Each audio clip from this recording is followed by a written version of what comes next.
төбәкләр баглыйбыз бит инде, әйме. Ләкин менә бүгенгә килеп туган вазгыятьне язучы гына үзгәртә алырмы икән, ничек уйлыйсыз? Әлбәттә, бunda дөрес әйткәндә, бөтен сәбәпләрне язучыларга сылтап калдырып булмый инде.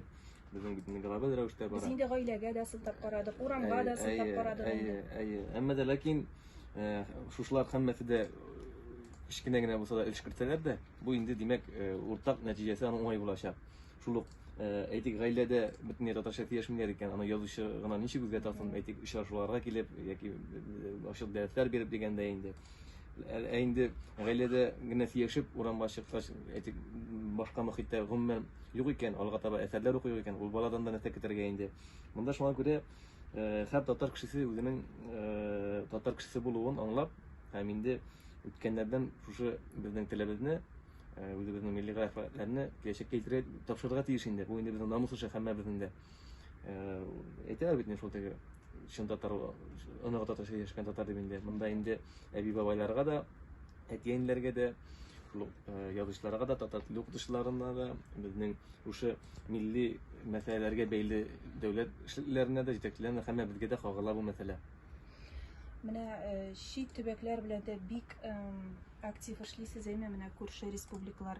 Мин сезнең журналда һәр даим Айгиз Баймөхәммәтов әле аның әсәрләрен күреп барам.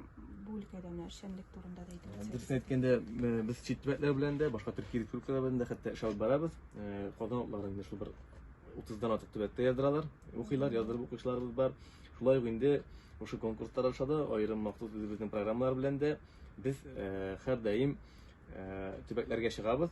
Ел сайын бер-ике төбәкне үзебезгә алабыз да, шул ике төбәк буенча эшлибез.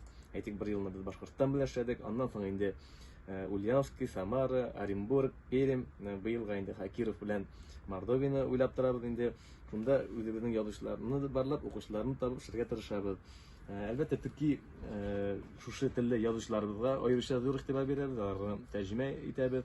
Сез әйткән Айгиз Баймөхәммәтов та, ул бүгенге көндә бик популяр язучы Төрки дөньяда, аның инде бөтен төрки телдә диярлек әсәрләре чыкты, шулай татар телендә дә, һәм ул бик безнең ике республика арасындагы дуслык күперен ныгытучыларның берсе, яшь булуына карамастан, ул Шаңкар журналының баш мөхәррире. Менә безнең әле хыялыбыз да бар иде, Казан утлары белән аның әдәби журналын алмаш номер әзерләргә, әйтик, бездә күпмедер Башкортстанның бүгенге язучыларын биреп, татар телендә аларга башкортчага безнекеләрне әзерләп биреп, уртак презентациялар оештырып, очрашуларга килеп, менә шушындый аек акыллы һәм талантлы эшлекле егетләр безнең шушы күрше республикаларда да булсыннар иде. Инде бигрәк тә Башкортстан турында аерым әйтәсем килә, безнең Казан утларының да төбәкләр арасында иң күп алдыручылар шунда. Инде без хәзер киоскларда да сатылабыз. Алар бик үзенчәлекле анда безнең язучыларыбыз, аларның үзгә бер матур стиле бар. Инде шагыйрьләребез, инде яшь булынып килә. Шулай ук Дилбәр Булатова кебек прозаикларыбыз бездә басылып торалар. Хисаметдин Исмәгыйлев анда яшәүче. Шулай ук инде Руслан Сөләйманов кебек егет анда рубрика башлады бездә. Альбина Хәлиловна исемле галимәләр, һәммәсен дә үзебезгә җәлеп итәбез. Һәр сан сайын диярлек сез Башкортстанда яшәп иҗат итүче авторларыбызны, галимнәребезне, язучыларыбызны, шагыйрьләрне күрә аласыз анда. Менә соңгы безнең эстрадада барган бәхәсләр һич тә менә сезгә кагылмый, шул кадәр актив иҗат итәсез икән. Менә соңгы вакыйгалар тарафыннан әйтеп үтәм инде. Дөрес әйткәндә, без инде шушы үзем дә, шул әйтик, Башкортстанның бүгенге көндә редакторы булган Башкорт теле редакторы Айгиздә безнең максат уртак төрки әдәбият менә үстерү, бергәләшеп, башкорт әдәбияты көчле булса, безнеке дә яхшы була, безнең татар әдәбияты көчле булса, аларга да без бит инде иркендәшә түгел, безнең уртак бер ананың ничәдер улы кебек.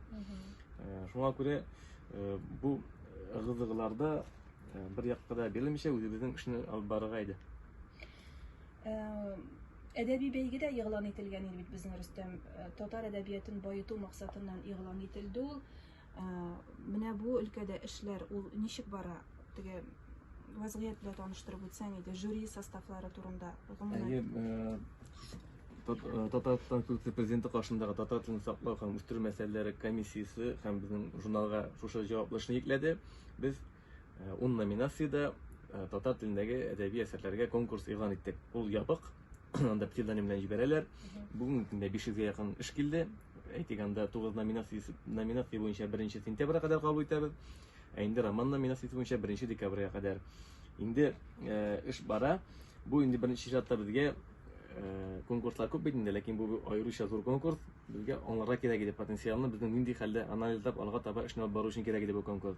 Без инде моның нәтиҗәләрен ясаганнан соң, анда катнашучыларның географиясын ахырдан белгәннән соң, конвертларны ачып, без максатчын рәвештә, системалы рәвештә бергәләшеп комиссия кысаларында эшләрбез дип уйлыйм. Шуңа күрә, әгәр безнең тыңлаучылар арасында әле шушы конкурсында ишетмәгән кешеләр булса, катнашыгыз, әле кабул итәбез әсәрләрне. Һәм инде анда безнең тагын бер зур максатыбыз шушы яңа исемнәр ачу дигәндә бер пунктыбыз бар инде. Без көтәбез безнең әдәбиятыбызга яңа исемнәрнең калкып чыгуын, яшьләрнең шулай үсмерләр әдәбияты, балалар әдәбияты буенча номинациялар бар. Анда рәхәтләнеп мәктәп укучылары да катнаша ала.